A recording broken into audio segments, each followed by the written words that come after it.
Hello student, today we are going to study your chapter number 3 of your English reader, class 8th na? Yes, class 8th. The name of this chapter is Sea Fever, written by John Masefield. Okay, he is a great poet. आज जो है इस chapter को हम पढ़ने जा रहे हैं, पोयम है। मेरी रिकमेंडेशन है कि इस पोयम को पढ़ने से पहले आप ये श्योर हो जाएं, ज़रूरी नहीं है कि मेरी वीडियो से, क्योंकि मैंने ऑलरेडी यूट्यूब पे वीडियो है और मैंने व्हाट्सएप पे भी सेंड किया होगा आपको वीडियो, जिसका नाम है फिगर ऑफ स्पीच। उसको ज़रूर देख लें, या अगर आप कहीं और से पढ़ सकते हैं, कोई बता सकता है, तो उस फिगर ऑफ स्पीच के बारे में एटलीस्ट एक बार पढ़ लें। ओके, क्योंकि कोई भी पोयम में फिगर ऑफ स्पीच ज़रूर होता है। तो मैं साथ में फिगर ऑफ स्पीच इस पोयम में क्या है वो भी एक्सप्लेन करते चलेंगे। तो first I will explain you the summary of this poem. The poem speaks of the excitement the poet feels at the anticipation of a sea voyage. The passionate description of the seascape reveals the eternal desire of man to seek the splendor of nature. What I mean to these all sentences I have studied, इसका सिर्फ यही मतलब है कि ये मैं पूरा summary बताया हूँ इस पूरे पोयम का। वो ये है, पोएट जो है उसको बहुत एक्साइटमेंट होता है कि वो जो है समुद्री यात्रा पे जाए और समुद्र के बारे में, हाँ मतलब हर चीज़ें जाने, यानी उसकी बहुत एक्साइटमेंट रहता है कि समुद्र की यात्रा पे जाए। और यहाँ पे इस पोएम में दिखाने की कोशिश की गई है जो मनुष्य होता है उसकी इटर्नल नेचर को। इटर्नल का मतलब है जो कभी ख़त्म नहीं होने वाला। मनुष्य के अंदर हमेशा ये रहता है, मतलब नेचर रहता है कि वो प्रकृति के बारे में हर चीज़ खोजता रहता है। तो वही यहाँ पे पोएम जो है करना चाहता है समुद्र में जाकर। चलिए पोएम को रीड करते हैं। Okay, I must go down to sea again. एक मिनट, क्लियर है ना? I must go down to the sea again, to the lonely sea and the sky. मुझे इस समुद्र में, यानी समुद्री यात्रा पर दोबारा जाना चाहिए। किस लिए? कहाँ जाना चाहिए? To the lonely sea and the sky. उस शांत समुद्र, समुद्र कैसा होता है? अकेला होता है, शांत होता है। और उस समुद्र है तो उसके ऊपर आसमान भी होते हैं। तो वही बोलता है कि मुझे दोबारा जाना चाहिए उस समुद्री यात्रा पे। ठीक है, यहाँ पे बस दिखाया गया इस सेंटेंस से कि पोएट जो है समुद्री यात्रा पर जाना चाहते हैं जो अकेला और शांत है। लोनली का मतलब है अकेला। इस लाइन में फिगर ऑफ स्पीच की बात करें तो यहाँ पे देखो सी और स्काई में इस से alliteration figure of speech use किया गया है। Alliteration figure of speech, ALITERATION, alliteration figure of speech use किया गया। इनफैक्ट इस पूरे पोएम में ज़्यादातर alliteration figure of speech use हुआ है। चलिए नेक्स्ट रीड करते हैं। And all I ask is a tall ship and I start to steer her by. इसका मतलब यहाँ पर जो पोएट है बताना चाहते हैं, मतलब वो क्या चाहते हैं, मतलब शिव जब सैर पे जाना चाहते हैं, समुद्री यात्रा पे जब जाना चाहते हैं तो उनको क्या चाहिए। कहते हैं मुझे एक बड़ी सी जहाज चाहिए और एक तारे चाहिए। Star, you know about this star. तारे चाहिए। क्यों? पुराने समय में तारे जो होते थे, स्टार्स जो होते हैं, वो क्या होते हैं? रास्ता बताते थे ना। जो समुद्री लोग होते थे, जो समुद्र में यात्रा करते थे, वो तारों को देख के अपना रास्ता यानी डायरेक्शन पता करते थे। तो वही बोलते हैं कि मुझे एक बड़ी सी जहाज और तारों की ज़रूरत है जो कि मुझे स्टीयर करे यानी गाइड करे। कहाँ तक जाने के लिए? अपनी यात्रा पे जाने के लिए। यहाँ पर कहा गया है किसको गाइड करें, उनको या उनके जहाज को? उनकी जहाज को। ओके, उनकी जहाज को स्टीयर करें यानी गाइड करें। कहाँ जा, मतलब रास्ता आप दिखाए किधर जाना है। ठीक है, हम लोग जैसे सूरज को देख के बताते हैं कि इधर पूरब है, इधर पश्चिम है, तो हमको इस साइड जाना है, इस साइड जाना है। वैसे तारे भी बताते हैं, ठीक है, समुद्र में। ओके, तो वो बोलते हैं ये चीज़ कि मुझे जाना चाहिए उन आकाश में, मतलब उस समुद्र में जो अकेला है, मतलब लोनली है, मुझे एक बड़ी शिप की ज़रूरत है और एक स्टार की, मतलब स्टार मतलब उनको चाहिए नहीं, स्टार मतलब दिखना चाहिए आकाश में। तो यहाँ पर जो शिप है और स्टार है और स्टीयर है, देखो शिप स्टार स्टीयर, यहाँ पे इस जो आ रहा है, इससे यहाँ पर भी क्या है, फिगर ऑफ स्पीच कौन सा है, एलिटरेशन। ओके। और यहाँ पे एक और फिगर ऑफ स्पीच है, पर्सोनिफिकेशन। यहाँ पे देखो शिप जो है एक नॉन लिविंग थिंग है, फिर भी उसको उन्होंने हर बोला है, यानी कि लड़की की तरह बताया है। तो एक किसी भी नॉन लिविंग थिंग्स को जब हम उसको एक लिविंग थिंग्स की तरह बिहेव कराते हैं, यूज करते हैं इसी सेंटेंस में, तो उसे हम पर्सनिफिकेशन फिगर ऑफ स्पीच बोलते हैं। हमने फिगर ऑफ स्पीच की वीडियो में अच्छी तरह से एक्सप्लेन किया है। ओके। यहाँ पे सिर्फ एग्जांपल्स आप देख सकते हैं कहाँ कैसे फिगर ऑफ स्पीच यूज होता है। Okay. And the wheels kick and the wind song and the white cells shaking. पहले देखो व्हील्स, विंड्स, वाइट, ये क्या है, एलिटरेशन फिगर ऑफ स्पीच है। जब कई सारे लेटर बार बार रिपीट होते हैं तो उनको एलिटरेशन बोला जाता है। और रही बात इसका मीनिंग की, तो विल्स किक वो बोलते हैं, मतलब उन्होंने बताया ना उन्हें क्या क्या की जरूरत पड़ेगी, तो वो बता रहे हैं कि जो व्हील्स किक है, वो जो जहाज होता है, तो जहाज में ये व्हील व्हील घुमाने के लिए होता है ना, जहाज को घुमाने के लिए चक्के की जरूरत पड़ती है, व्हील ऐसे घुमाने के लिए बनता है, बना रहता है जहाज को घुमाने के, स्टीयरिंग जिसको बोलते हैं, कार में जैसे बना होता है गोल सा, उनको उस पे किक करने के लिए बुला रहा है।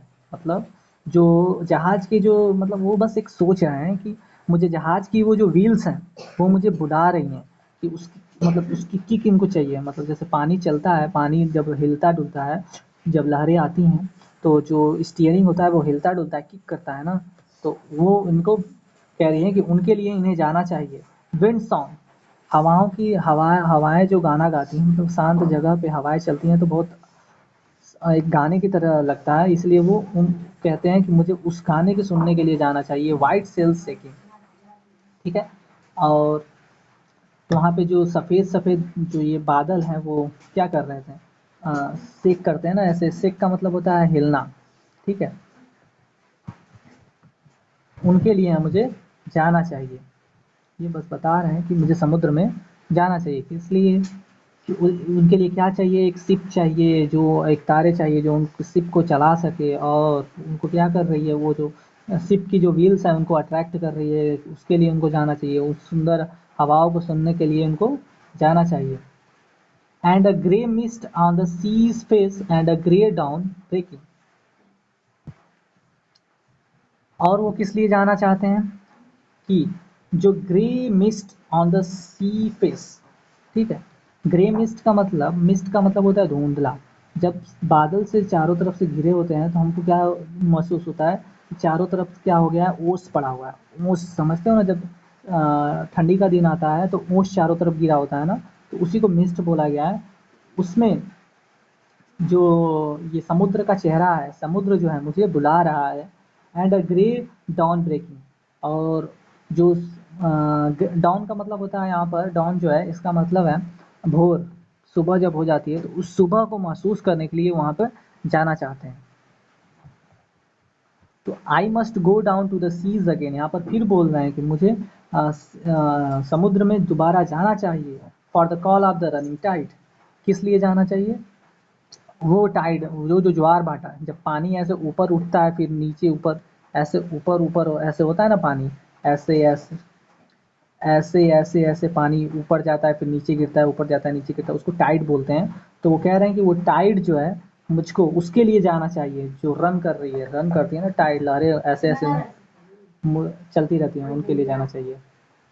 Is a wild call and a clear call that may not be denied. कह रहे हैं कि वो जो लहरें हैं उनकी आवाज़ें जो हैं, जो भड़कीली सी आवाज़ें, लहरों का घड़घड़ाहट जैसी आवाज़ें हैं, जो बहुत साफ हैं, उनको ये मना नहीं कर सकते, उसके लिए इनको समुद्र में वापस जाना चाहिए। And all I ask is a windy day with the white clouds flying.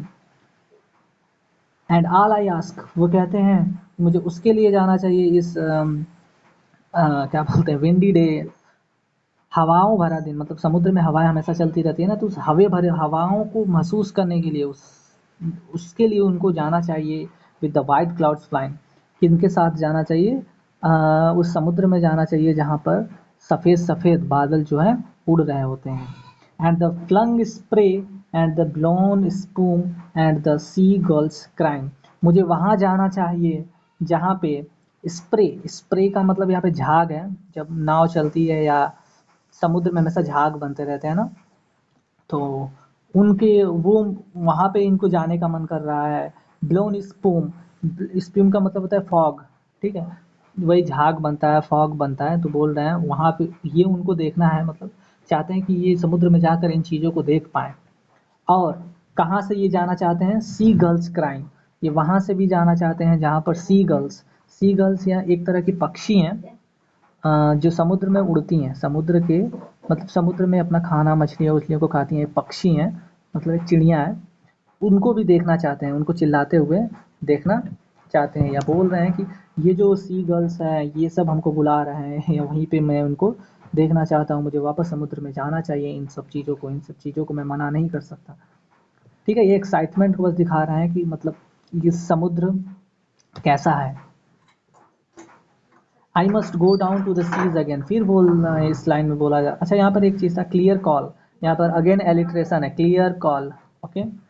I must go down to the seas again, मुझे फिर वही बोला गया है कि दोबारा उस समुद्र में जाना चाहिए। To the vagrant gypsy life, gypsy life, vagrant gypsy life का मतलब है बंजारों वाला जीवन। जैसे समुद्र में जब कोई चला जाता है, यानी नाव लेके चला जाता है, तब वो दुनिया से मतलब बहुत अलग चला जाता है, और कितने दिन बाद आएगा, मतलब घूमता रहता है, उसी में घूमता रहता है, मतलब अकेला रहता है, तो इसलिए बंजारा वाला लाइफ बोला है कि वो क्या करना चाहते हैं, वो बंजारे वाले लाइफ में वापस जाना चाहते हैं। टू द गर्ल्स वे यानी वो जो पक्षियाँ उड़ रही हैं उस रास्ते से जाना चाहते हैं, द वेल्स वे, और जहाँ पे वेल्स होती हैं, वेल्स, ठीक है, मछलियाँ होती हैं, वहाँ से जाना चाहते हैं, जहाँ पे हवाएं जो हैं एकदम हवाएं जो एकदम तेज, एकदम चाकू की तरह हवाएं चल रही हैं, वहाँ से जाना चाहते हैं। And all I ask is a merry yarn from a laughing fellow rover, और वो भी चाहते हैं कि उनका जो हंसनुमा दोस्त है, यानी वहाँ उनके साथ एक दोस्त हो जो उनको वहाँ पे कहानियाँ सुनाए। एंड क्वाइट, एक minute, here whale's way where the wind's like a whetted knife, यहाँ पे whale's way alliteration figure of speech है, the wind's like a whetted knife, यहाँ पे जो हवा है उसको एक चाकू की तरह बताया गया है, एक शार्प चाकू की तरह बताया गया, यानी हवा को चाकू से कंपेयर किया गया है, तो यहाँ पे सिमिली भी है, simile figure of speech, okay. तो तीन फिगर ऑफ स्पीच इसमें है, एक एलिट्रेशन है जो हर बार आया है, दूसरा पर्सनिफिकेशन है, और तीसरा सिमिली, तीन फिगर ऑफ स्पीच इस चैप्टर में है, ओके, तो आपको ध्यान रखना है। And all I ask is a मेरी, हो गया, and quite sleep and a sweet dream when the long streaks over, और वो क्या करना चाहते हैं, एकदम शांत से सोना चाहते हैं, और अच्छी नींदें लेना चाहते हैं, जब ये मतलब कह रहे हैं कि जब ये उनका ये लॉन्ग ट्रिक्स ओवर हो जाएगा, ट्रिक्स मतलब होता है यात्रा, जब उनका ये लंबा वाला यात्रा ख़त्म हो जाएगा तो वो आराम से सोना चाहते हैं और मीठी नींदें लेना चाहते हैं जब वो, ओके। तो यही पोएट बताना चाहते हैं कि उनको सी वोवेज पे जाना है, और सी पे क्या क्या होता है, क्या क्या उनको चाहिए, वो कहाँ कहाँ से जाना चाहते हैं, सी उनको कैसे कैसे बुला रही है, वो ये इस पोएम में बता रहे थे, ओके।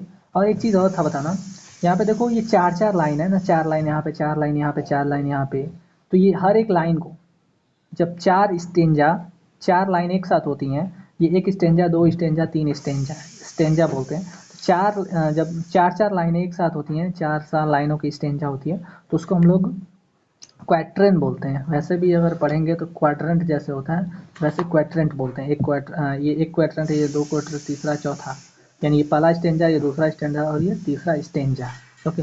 क्वेश्चन ऐसा भी पूछा जा सकता है कि दूसरे स्टेंजे में हमें क्या बताया गया है, दूसरे स्टेंजे का मतलब दूसरा लाइन नहीं, दूसरा लाइन नहीं, ये दूसरा स्टेंजा, इस पूरे स्टेंजे में क्या बताया गया है, ओके। तो चलिए फॉर एग्जांपल के लिए बता देता हूँ, इसमें बताया गया है कि पोएट जो है समुद्र में जाना चाहते हैं, जो समुद्र में जो लहरें हैं वो उनको बुला रही हैं, उनकी दहाड़े हैं बहुत साफ उनको सुनाई दे रहा है, और वो उनको मना नहीं कर सकते, और ये चाहते हैं उन जगहों से जाना जहाँ पे जो पक्षियाँ हैं, जो सी गर्ल्स हैं, एक तरह की पक्षी हैं, वहाँ से उनको देखना चाहते हैं, एंड वगैरह वगैरह बहुत सी चीज़ें हैं, okay. That was all from my side today, for today. तो इसके question, word meanings, question answers, exercise of word power, grammar हम कल करा देंगे।